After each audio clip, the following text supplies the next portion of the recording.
Hello, I'm Jacob from Northrock Bikes.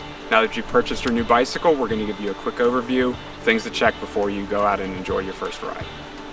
First thing you want to do before you take your first ride is make sure that the bolts on your quill stem are secure. The top part of the quill stem is called the stem cap. We just want to insert an Allen key into the bolts, give them a try to make sure that they're tight. You don't want to over tighten them, but you just want to make sure that they are secure. There's also a bolt located in the quill stem that secures it to the frame. There's a dust cap located on the top.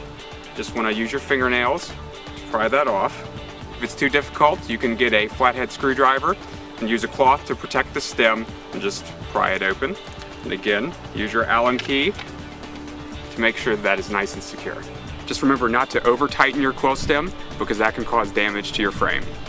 You want to make sure that your cables are in front of the handlebars, that they're not sticking or binding on each other. They're nice smooth loops, that when you turn the handlebars, they're not impeding the movement of the handlebars at all.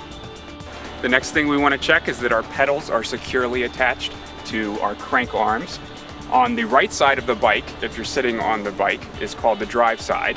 On the drive side, we just want to use a wrench on the bolt, place your other hand on the other pedal, and give it a quick press to make sure that it's securely bolted in.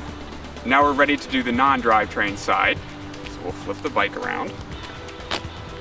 The important thing to remember about the left-hand non-drive side is that it tightens counterclockwise, which is opposite of what you're probably used to. Simply hold on to the pedal securely, fix the wrench onto the pedal, make sure it's tight.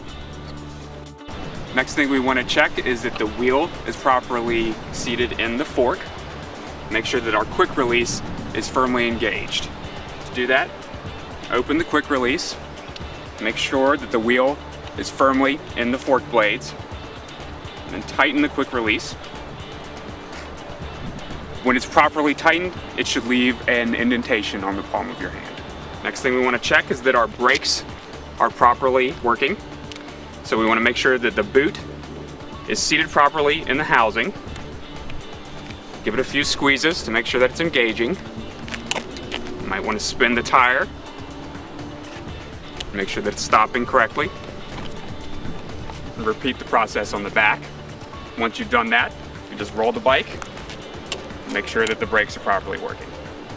Next thing we want to do is check that the quick release holding the seat post is properly secured. The quick release opens by pulling it forward. You can move the seat up or down as needed. See your owner's manual for proper fitting instructions. The one thing to remember is that there's a minimum insertion mark on the seat post and you do not want that to be showing. Once you have the seat at the desired height, simply engage the quick release and you're good to go. Before our first ride, we also want to make sure that the tires are properly inflated. Simply use a bicycle pump to inflate the tires to the proper PSI, which is located on the sidewall of the tire. We also want to make sure that all the reflectors are on the bike.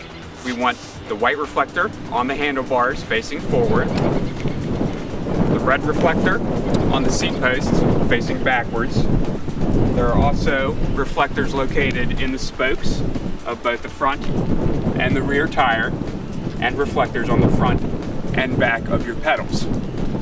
Finally, please read your owner's manual and always wear a helmet, and enjoy your first ride.